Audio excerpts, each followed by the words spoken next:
রব্বুল আলামিন ডাক দিয়ে বলেন, কোন মানুষ যদি তিনটা কাজ করে, কয়টা? কোন মানুষ যদি তিনটি কাজ করে, আমি আল্লাহ তাআলা ওই তিনটি কাজকে বান্দার পুঁজি নিয়া আমি আল্লাহ তাআলা ওই বান্দার সঙ্গে ব্যবসা করব। কি করবে? আল্লাহ ব্যবসা করতে চাই। কার সাথে ব্যবসা করবে? আপনার সাথে। কিন্তু চালান হলো কয়টা? জোরে বলেন। তিনটা চালান। আল্লাহ বলেন, এই তিনটা চালান যদি কারো কাছে থাকে, এই পণ্য যদি কারো কাছে থাকে, আমি আল্লাহ এমন ব্যবসা বান্দার সঙ্গে করব, বান্দার কোনোদিন লস হবে না, কোনোদিন লস হবে না। আমরা আজকে একটু আল্লাহর সাথে ব্যবসা করতে চাই, রাজি আছি? দুহাত উঁচু করে দেখেন আল্লাহকে, আল্লাহ আমরা আপনার সঙ্গে ব্যবসা করতে চাই। আমিন। আল্লাহ কি বলছে? যদি কেউ আমার সাথে ব্যবসা করে, ওই ব্যবসায় সে কোনোদিন লস করবে না, বরঞ্চ লাভ কি হবে? লিওয়াফিয়াহুম উজুরাহুম ওয়া ইয়াজিদাহুম মিন ফাদলি। আল্লাহ বলেন, তোমার ব্যবসা করার পরে যা লাভ হবে তা যদি সামান্য হয়, 1% হয়, কিন্তু আমি আল্লাহর সাথে ব্যবসা করার কারণে তোমাকে আমি আল্লাহ ডবল% দিয়ে দিব। আচ্ছা আচ্ছা, ডবল দিয়ে দিব। চালান কয়টা? কয়টা? তিনটা। দেখেন আল্লাহর সাথে কিভাবে ব্যবসা করা যায় আর করলে কেমন লাভবান হওয়া যায়। রব্বুল আলামিন প্রথম নাম্বার চালানের কথা বললেন, ইন্নাল্লাযীনা ইয়াতলুনা কিতাবাল্লাহ। আল্লাহ বলেন, নিশ্চয় যারা আমার কোরআন তেলাওয়াত করে। কি তেলাওয়াত করে? নিশ্চয় যারা আমার কোরআন তেলাওয়াত করে অথবা কোরআন তেলাওয়াত শ্রবণ করে। আল্লাহ বলেন, এই দুই শ্রেণীর মানুষের সঙ্গে আমি আল্লাহ তাআলা ব্যবসা করি। এক নাম্বার পুঁজি। কয় নাম্বার? প্রথম নাম্বার পুঁজি। আল্লাহ বলেন, যে ব্যক্তি কোরআন তেলাওয়াত করে আর যে ব্যক্তি কোরআন শ্রবণ করে, এই দুই শ্রেণীর মানুষের সঙ্গে আমি আল্লাহ ব্যবসা করি। কেমন ভাবে ব্যবসা করেন? আল্লাহ তাআলা আরেক জায়গায় বলেন, ওয়া ইযা তুলিয়াত আলাইহিম আয়াতুহু যাদাতুহুম ঈমানান ওয়া আলা রাব্বিহিম ইয়াতাওয়াক্কালুন। যারা ব্যবসা আল্লাহর সাথে করবে, আল্লাহ বলেন প্রথম নাম্বার আমি তার ঈমানকে বৃদ্ধি করে দেব। কি বৃদ্ধি করব? ঈমান বৃদ্ধি করে দেব। কেমন ব্যবসা? তিনটা পুঁজি। প্রথম নাম্বার পুঁজির নাম হলো কোরআন তেলাওয়াত। আসেন দেখি কোরআন তেলাওয়াতের পুঁজি দিয়ে কোন মানুষ পৃথিবীর জমিনে লাভবান হয়েছে কিনা। আমরা একটু দেখি। কাবার চত্বরে নবীজি সাল্লাল্লাহু আলাইহি ওয়াসাল্লাম নবুয়াত প্রাপ্তির পরে তখন একজন দুইজন করে মুসলমান হয়। মাত্র 13 জন সাহাবী নিয়ে রাসূল মিশন শুরু করলেন। কয়জন? জোরে বলেন, কয়জন? তখন মাত্র মক্কার জমিনে 13 জন সাহাবী। এমন সময় রাসূল একজন একজন করে যখন কালেমার তলে দাওয়াত দিয়ে কালেমার পতাকার তলে নিয়ে আসলেন, মাত্র 13 জন হয়ে গেছে। কয়জন? এই 13 জন লোক যখন ইসলাম গ্রহণ করলেন, ঈমান নিয়ে আসলেন, ওদিকে কাফিরেরা সহ্য করতে পারতেছে না। মুহাম্মদ কার কথা বলে, কিসের কথা বলে, লাজ উজ্জাতকে মানার জন্য নিষেধ করে আমাদের বাপ দাদার মুখে কালি মাখতেছে। কোন দিনের ধর্ম, কার ধর্ম সে পালন করতে বলে। এই নিয়ে আবু জেহেল, আবু লাহাব, উতবা, শাইবা, মুগীরা সব কাফেরেরা একটা সংঘবদ্ধ চক্র হয়ে রাসূলের বিরুদ্ধে একবারে লেগে গেল। যেভাবে হোক তাকে ফিরাতে হবে, বুঝার মাধ্যমে। যদি বুঝতে না চায়, সমাজ সংকীর্ণ করে দিব, রাস্তাঘাট বন্ধ করে দিব। তারপরও যদি সে মানতে রাজি না হয়, তার খাদ্যদ্রব্য সব কিছু বন্ধ করে দেব, মানুষের সাথে কথা বলা বন্ধ করে দেব। সব যখন করে দিচ্ছে এক এক করে, তারপরও রাসূল কিন্তু থেমে নেই। আছে নাকি? রাসূল থেমে নেই কোনো দিকে। রাসূলের সঙ্গে যখন পাচ্ছে না, মাত্র 13 জন সাহাবী ওই সময় ইসলাম গ্রহণ করেছেন। আবু জেহেল বিশাল এক মিটিং ডাক দিল কাবার চত্বরে। কাবার চত্বরে ডাক দিয়া বড় বড় লিডারদেরকে একখানে করলেন, বড় বড় কাফেরদেরকে একখানে করলেন, সাহসী লোকগুলোকে একখানে করে দাওয়াতের আয়োজন করলেন। দাওয়াত দেওয়া হয়ে গেল। সকলেই যখন এক জায়গায় উপস্থিত হয়ে গেল, বড় বড় সন্ত্রাস টাইপের লোকদেরকে ডাকলো, যাদের সাহস বেশি, কলিজা বড়, মানুষকে মারতে দ্বিধাবোধ করে না এমন মানুষগুলোকে আলাদা করে ডাক দিল। দেওয়ার পরে আবু জেহেল বলল, মুহাম্মদকে যে কতল করতে পারবে, হত্যা করতে পারবে, আমরা তার জন্য 100 উট পুরস্কার হিসেবে বরাদ্দ করে দিলাম। কয়শো উট? ঘুমাচ্ছেন না তো? কয়শো উট? কি করতে হবে? যে ব্যক্তি মুহাম্মাদের মাথাকে আলাদা করে দিবে দেহ থেকে, তার জন্য কয়শো উট পুরস্কার? 100 উট পুরস্কার। 100 উট যখন দিতে চাইলেন, কেউ সাহস পায় না, কারণ মুহাম্মদুর রাসূলুল্লাহ সাল্লাল্লাহু আলাইহি ওয়াসাল্লামের চাচা আবু তালেব তখনও জীবিত। সহজেই তাকে কিছু করা যাবে না, ঘায়েল করা যাবে না, কারণ তার বংশ, মুহাম্মদের বংশ আমাদেরকে ছাড়বে না। কেউ সাহস পায় না। সকলেই যখন মাথা নিচু করলো, 100 উট তো বড় কথা না, কিন্তু মুহাম্মদের মাথা আনাটা বড় কঠিন ব্যাপার। এইটা ভেবে সকলেই মাথা নিচু করলো, কিন্তু একজন দাঁড়িয়ে গেল, বলল, আমি রাজি আছি, 100 উট দেন আর না দেন, আমি মুহাম্মদের মাথা আপনাদের কাছে এনে উপস্থিত করে দিব। আছে না কিছু বিটলা এরকম সমাজে? আছে না? সব পারে। দাঁড়িয়ে বলল, এই যে তলোয়ার উঁচু করলাম, আমি এক্ষণে যাচ্ছি, মুহাম্মদের মাথাটা নিয়ে এসে আপনাদের সামনে দিতেছি, নো টেনশন, কোনো টেনশন করবেন না। সকলেই বলল, তুই যে যাবি, মুহাম্মদের বংশের লোকেরা কি তোমাকে ছাড়বে? বলল, সেটা পরে দেখব, তলোয়ারের সামনে যে আসবে সব কচু কাটা। সুবহানাল্লাহ বলেন তো, আরো জোরে বলেন। কেন এখানে সুবহানাল্লাহ বলাচ্ছি একটু পরে বলতেছি। হযরত উমর রাদিয়াল্লাহু তাআলা আনহু দাঁড়িয়ে গেলেন। ওই সময় সবচাইতে তলোয়ার চালানোর প্রশিক্ষণ সবচাইতে ভালো ছিল হযরত উমর। তার মতো তলোয়ার কেউ চালাইতে পারতো না। তার অভ্যাস একটা ছিল, রাস্তা দিয়ে হেঁটে যাচ্ছে, হঠাৎ করে তলোয়ার খাপ থেকে বাইর করে নিয়ে এমনি কুচকুচি করতো। কি করতো বলেন? এমনি তলোয়ার চালাইতো। আশপাশ যত গাছপালা থাকতো সবগুলার মাথা কেটে কেটে যাইতো। আছে না এমন কিছু লোক? রাস্তা দিয়ে হাঁটতেছে ভালো মানুষ, দেখুন কিছু কিছু বাচ্চারা আছে, কিন্তু হাতে এখন কিছু থাকলেই হয়েছে, এখানে কোপ দিবে, ওখানে কোপ দিবে, এটা কাটবে, ওটা কাটবে, কামই হলো এটা। আছে না কিছু এরকম? তলোয়ার ঘুরে নিয়ে দেয়, এমন ভাবে তলোয়ার ঘুরে নিয়ে দিত মনে হয় আগুন জ্বলতেছে। হযরত উমর রাদিয়াল্লাহু তাআলা আনহু তলোয়ার হাতে নিয়ে ঘোড়ার পিঠের মধ্যে উঠে টকবক টকবক করে যাচ্ছে মুহাম্মদের মাথা আনার জন্য। পথের মধ্যে দেখে এত জোর বেগে কে গো ঘোড়া চালায়? কে এত জোর বেগে ঘোড়া চালায়? আল্লাহর বান্দা রাস্তায় দাঁড়িয়ে গেল দেখার জন্য কে ঘোড়া চালায়। হঠাৎ করে দেখে হযরত উমর তরবারি হাতে নিয়ে এত বেগে যাচ্ছে, ডাক দিয়ে বলল, ভাই উমর একটু দাঁড়াও, এত জোরে কোথায় যাচ্ছ তলোয়ার হাতে নিয়ে? হযরত উমর রাদিয়াল্লাহু তাআলা আনহু ডাক দিয়ে বলে, তুমি রাস্তায় কেন আমাকে ব্রেক ধরাইলাম? আমি এমন একটা কাজে যাচ্ছি, পৃথিবীর জমিনে কেউ এই কাজ করার সাহস পাবে না, সেই কাজের দায়িত্বটা আজকে আমার উপর অর্পিত হয়েছে, করতে পারলেই 100 উট আমি পুরস্কার পেয়ে যাব। ওই ব্যক্তি বলতেছে, ভাই একটু দাঁড়াও, কোথায় যাচ্ছ? বলে, আব্দুল্লাহর ছেলে মুহাম্মদ, তার মাথা আনার জন্য প্রতিযোগিতার সাথে আমি পত্র রওনা করেছি। আমি যদি তার মাথাটা দেহ থেকে আলাদা করে আমি আজকে মক্কার চত্বরে নিয়ে আসতে পারি, কাবার চত্বরে নিয়ে আসতে পারি, 100 উট আমার জন্য পুরস্কার।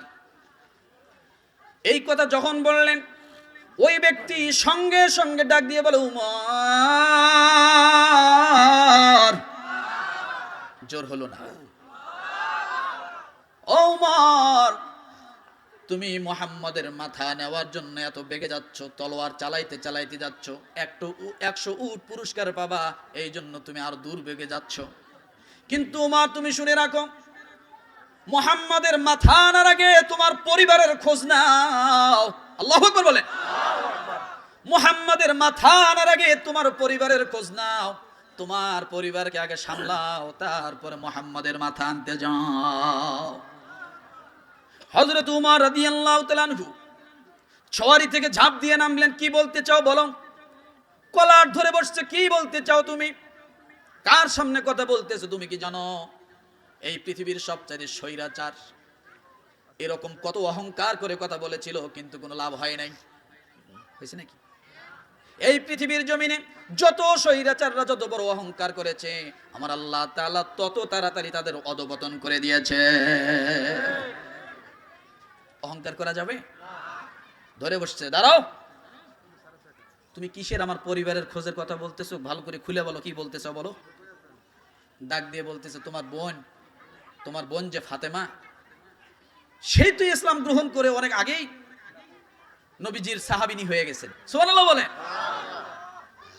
এই কথা হযরত উমর যখন শুনলেন, পায়ের রক্ত মাথায় উঠে গেল, 180 মাইল বেগে স্পিডে রাগ উঠে গেল। ডাক দিয়ে বলে, রে কি কথা তুমি শোনাইলা? নাকি তুমি ফাও কথা বলতেছো? তুমি মুহাম্মদের পক্ষের লোক মনে হয়।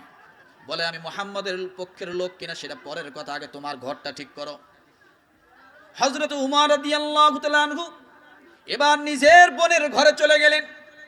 যাওয়ার পরে আস্তে করে সওয়ারি থেকে নেমে যখন দরজার নিকটে গিয়েছেন, দরজার নিকটে যাওয়ার পরে হযরত উমর রাদিয়াল্লাহু তাআলা আনহুর কানের মধ্যে একটা আওয়াজ আসলো, ওয়া আনা খাতারতুকা ফাসতামি' লিমা ইউহা ইন্নানি আনাল্লাহ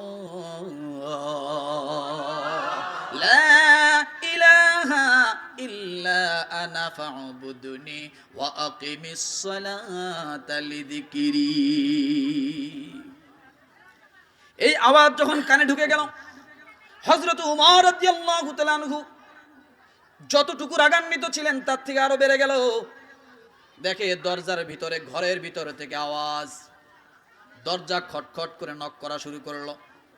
ভিতরে বোন আর তার স্বামী দুইজনে কোরআন তেলাওয়াত শিখতেছেন হযরত খাব্বাব রাদিয়াল্লাহু তাআলা আনহুর কাছ থেকে। সুবহানাল্লাহ বলেন। সুবহানাল্লাহ। কোরআন তেলাওয়াত মশক করাচ্ছেন, সুন্দর করে কোরআন তেলাওয়াত শিখতেছেন খাব্বাব রাদিয়াল্লাহু তাআলা আনহুর কাছ থেকে। যখন দরজায় খটখট শব্দ শুনলেন, শোনার সঙ্গে সঙ্গে বললেন, ভিতর থেকে কে? ডাক দিয়ে বলে, আমি উমর, দরজা খোলো। যখন বলছে হযরত উমর, তিনজন মানুষের মধ্যে একজনের কলিজার মধ্যে পানি নাই, তিনজন তিন দিকে পলায়ন করেছে ঘরের ভিতর। হযরত খাব্বাব রাদিয়াল্লাহু তাআলা আনহু চোখের নিচে ঢুকে গেলেন, কিন্তু বোনের ঘরে ভাই আসছে আর তিনি পলায়ে থাকতে পারলেন না। ফাতেমা এবার আস্তে করে এসে দরজা খুলে দিলেন। দরজা খুলে দেওয়ার পরে হযরত উমর রাদিয়াল্লাহু তাআলা আনহুর চোখের দিকে তাকায় দেখে চোখ লাল হয়ে গেছে, টকবক টকবক করতেছে, মনে হয় রক্ত গরম। ডাক দিয়ে বলে, এক্ষণে তোমরা কি পড়ছিলা ঘরের ভিতরে? তাড়াতাড়ি করে বলো। বোন কাঁপা শুরু করে দিল। হযরত খাব্বাব রাদিয়াল্লাহু তাআলা আনহু কাঁপতেছেন আর আল্লাহকে ডাকে, আল্লাহ, উমরের হাত থেকে তুমি ছাড়া বাঁচানোর আর কেউ না।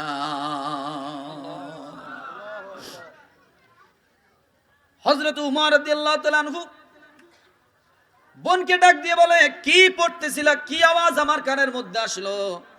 দেখি তো তোমরা ঘরের মধ্যে কি করতেছিলা, কিসের আওয়াজ? বোন এবার ডাক দিয়ে বলে, না, এটা তোমার হাতে দেওয়া যাবে না, তোমাকে উযু করতে হবে, তারপরে তুমি এটা স্পর্শ করতে পারবা। বোনকে অনেক জোরাজুরি করতেছে। বোন দেখে, বোনের হাতে দেখে কোরআন। হযরত উমর রাদিয়াল্লাহু তাআলা আনহু ডাক দিয়ে বলে, এটা কি? বলে, কোরআন। এটা দিয়ে কি হয়?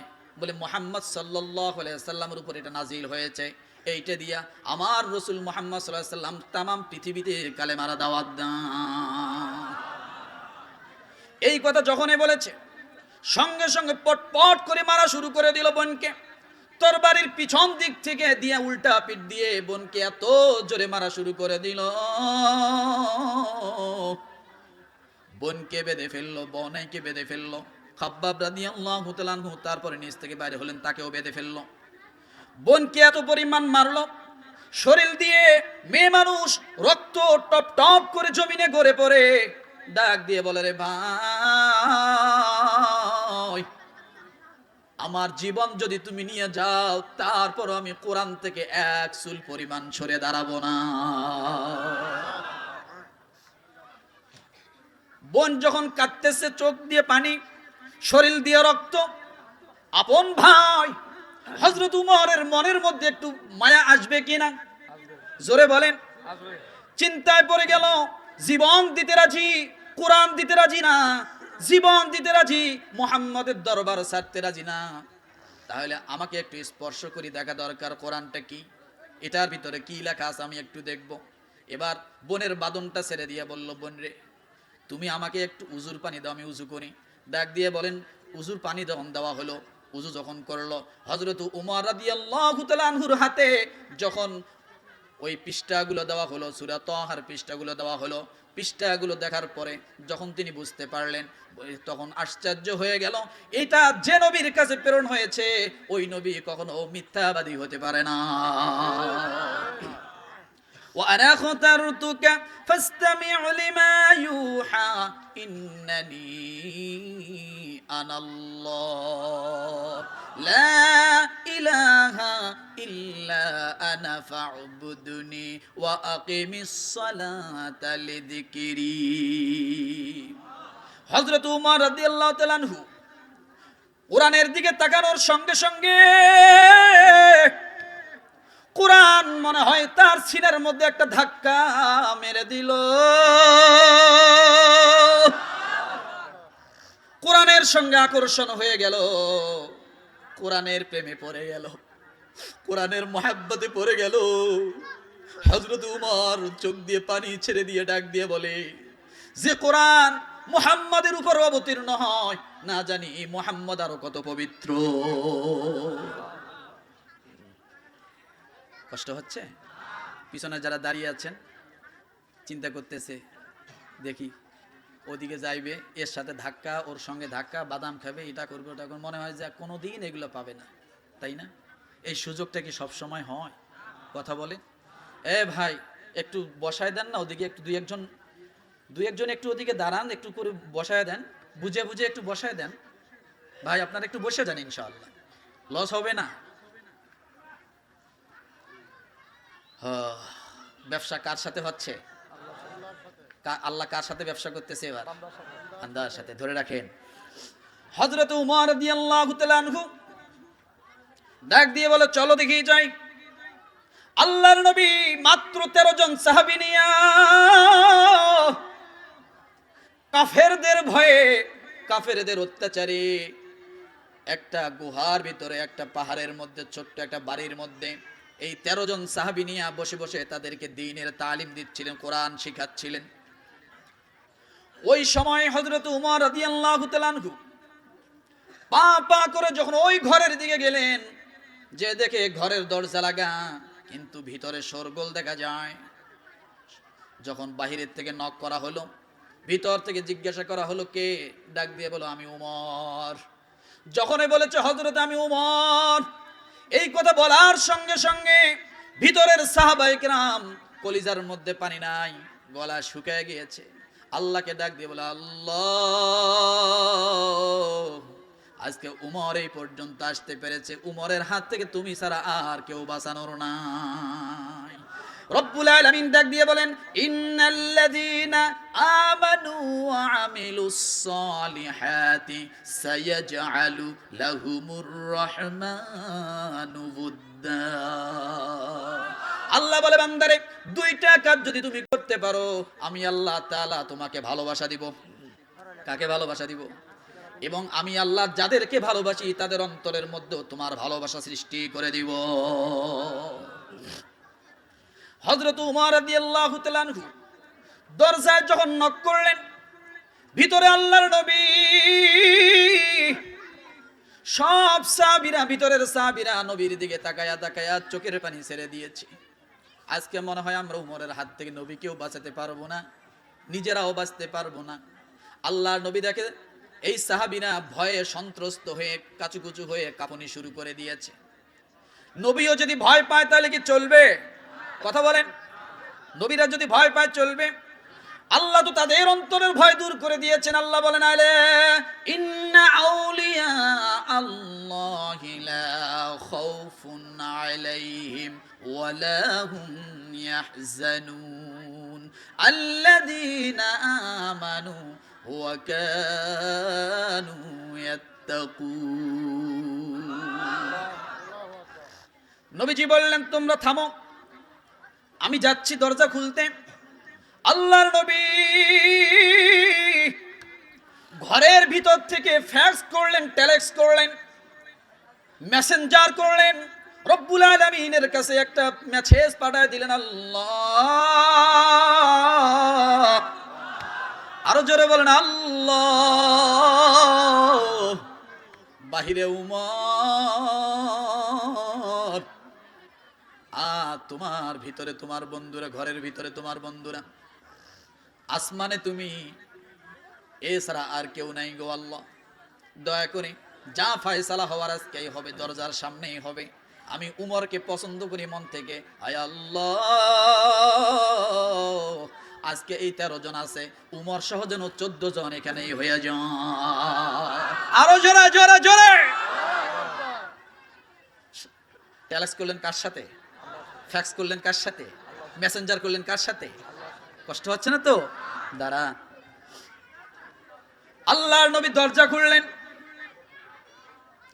দরজা খুলেই হযরত উমর রাদিয়াল্লাহু তাআলা আনহুর চোখের সঙ্গে যখন নবীজির চোখ পড়ে গেছে, হযরত উমর রাদিয়াল্লাহু তাআলা আনহুর নবীজির সঙ্গে যখন চোখ পড়ে গেছে, মনে হয় উমরের হৃদয়ের মধ্যে একটা খবর শুরু হয়ে গেছে। তরবারি হাতে উমরের। আল্লাহর নবী মুস্কি হেসে দিয়ে ডাক দিয়ে বলে, ভাই উমর, আমি জানি তুমি আমাকে মারার জন্য আসছো, আর দেরি করতেছো কেন? হাতেই তো তলোয়ার আছে, খাপ থেকে তলোয়ার তো আলাদা করা আছে। আমি নবী মুহাম্মদ তো এখানে দাঁড়িয়ে রয়েছি, দেরি করছো কেন? যখন এই নবীজির চেহারা হযরত উমর দেখেছেন, মনে হয় ওই ফ্রিজের মধ্যে মাছ রাখলে যেমন শক্ত হয়ে যায়, একবারে গাছের মতো শক্ত হয়ে দাঁড়িয়ে আছে, ডানেও নড়ে না, বামেও নড়ে না, পিছনেও তাকাইতে পারে না। নবী মোর পরশমণি, নবী মোর সোনার খনি, নবী নাম জপে যে জন সেই তো দোজাহানের ধনী।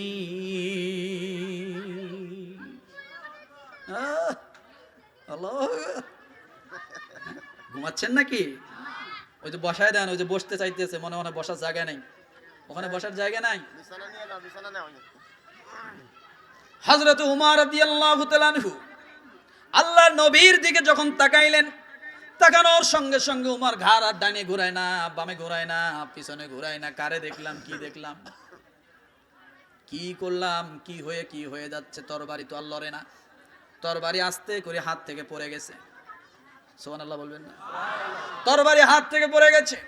আল্লাহর নবীর সামনে মাথাটা নোয়ায় দিয়া ডাক দিয়ে বলে, ও মুহাম্মদ সাল্লাল্লাহু আলাইহি সাল্লাম, আমি আর দেরি করলাম না, এক্ষুনি পড়ে নিলাম, আশহাদু আল্লা ইলাহা ইল্লাল্লাহু ওয়া আশহাদু আন্না মুহাম্মাদান আবদুহু ওয়া রাসূলুহু। আবার পড়েন, আশহাদু আল্লা ইলাহা ইল্লাল্লাহু ওয়া আশহাদু আন্না মুহাম্মাদান আবদুহু ওয়া রাসূলুহু। কালেমা পড়ে নিলেন।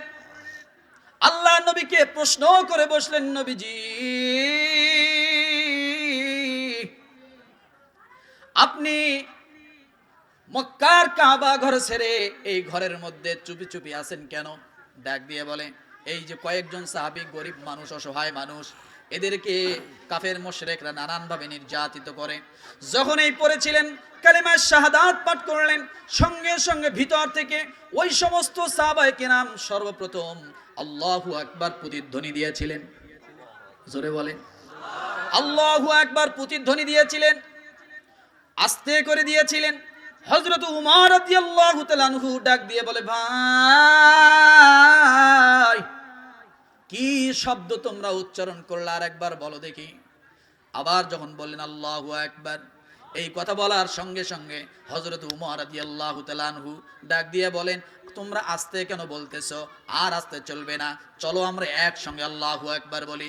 উমর রাদিয়াল্লাহু তাআলা আনহু একসঙ্গে আল্লাহু আকবার, নারায়ে তাকবীর, নারায়ে তাকবীর, নারায়ে তাকবীর, এমন জোরে স্লোগান দিলেন, স্লোগান এত বিকট আওয়াজ হয়ে গেল, কাবা ঘর পর্যন্ত এসে উমরের নারায়ে তাকবীরের স্লোগান ধাক্কা লেগে গেল। জোরে জোরে, আরো জোরে। উমর বলতেছে আজকে থেকে আর ঘরের ভিতরে নয়, আজকে থেকে তাকবীর হবে ঘরের বাহিরে। কি কিসের বাহিরে? ঘরের বাহিরে আজকে থেকে তাকবীর হবে। উমর রাদিয়াল্লাহু তাআলা বললেন নবীজি আপনি আসেন। নবীজি সামনে, উমর পিছনে, ডাক দিয়ে বলতেছেন এই তোমরা তাকবীর শুরু করো। তাকবীর ধ্বনি দিতে দিতে ওই কাবার চত্বরে কাফেররা যে মজলিসে অপেক্ষা করছিল উমর মাথা নিয়ে আসবে, দেখো উমর মাথা নিয়ে না, নারা তাকবীর আল্লাহু আকবার নিয়ে কাবার চত্বরে দাঁড়িয়ে গেছে। আবু জেহেল কয় কি হলো, কিসের মিছিল? আমাদের সমাজে কিন্তু বদমাশ টাইপের লোক আছে না, এই তাকবীর সহ্য করতে পারে না, আছে না? এই তাকবীরের ধ্বনি শুনলে মনে করে জোর পায়ের নিচে আর পানি থাকতেছে না। কথা ঠিক কিনা? এই তাকবীর সর্বোত্তম কে দিয়েছে? ওমর রাদিয়াল্লাহু তাআলা আনহু বলছে আর আস্তে নয়, এখন থেকে তাকবীর হবে জোরে। তাকবীর দিতে দিতে তাকবীরের স্লোগান নিয়ে কাবার চত্বরে যখন আসছে, আবু জেহেলকে কি হলো, এটা কি হলো? এদি মুহাম্মাদের দলবল নিয়ে উমর তাকবীর দিতে দিতে আসতেছে। মুহাম্মদ রাসূলুল্লাহ সাল্লাল্লাহু আলাইহি সাল্লামের সামনে হযরত উমর রাদিয়াল্লাহু তাআলা আবারও কালেমা শাহাদাত পড়ে সমস্ত কাফের মুশরিকদেরকে জানান দিয়ে দিলেন আজকে থেকে আমি উমর মুসলমান হয়েছি। এই যে মুহাম্মদ সাল্লাল্লাহু আলাইহি সাল্লাম আছে, আজকে থেকে এমন কোন মায়ের সন্তান যদি তোমরা থাকো মুহাম্মদকে একটা টাচ করবা তাহলে আমি উমরের সামনে আসো। আল্লাহু আকবার, জোরে বলেন, আরো জোরে বলেন। হ্যাঁ, সব চাকা বাঁকা খেয়ে গেছে। আবুল হাব কয় কি হলো রে? আবু জেহেল কয় কি হলো? দিক যদি মানে ঘুরে গেছে গা, মানে আগস্টের 5 তারিখ যেমন সব পোল্টি খেয়ে গেছিল না, ঠিক ওই পোল্টি গেছে। আমার ভাইরা, হযরত উমর রাদিয়াল্লাহু তাআলা আনহু বলতেছে নবীজি আপনি আর চিন্তা করবেন না, এখন থেকে তাকবীর হবে জোরে। নামাজ কোথায় পড়েন? এখন থেকে নামাজ সবকিছু ইসলামের সমস্ত কাজ প্রকাশ্যে হবে, গোপনে আর হবে না। কিসে আর হবে না? আর গোপনে হবে না, সুরঙ্গিতে হবে না, এখন থেকে স্পষ্ট হবে সব। সেদিন আল্লাহর নবী উমরের জন্য দোয়া করে দিলেন। এই দোয়ায় কি কাজ হলো? আল্লাহ তাআলা কেমন ব্যবসা করলেন এবার দেখেন। আল্লাহ পাক রব্বুল আলামিন বলেন ইন্নাল্লাযীনা ইয়াতলুনা কিতাবাল্লাহি ওয়া আকামুস সালাতা ওয়া আনফাকু মিম্মা রাযাকনাহুম সিররান ওয়া আলানিয়াতান ইয়ারজুনা তিজারাতান লান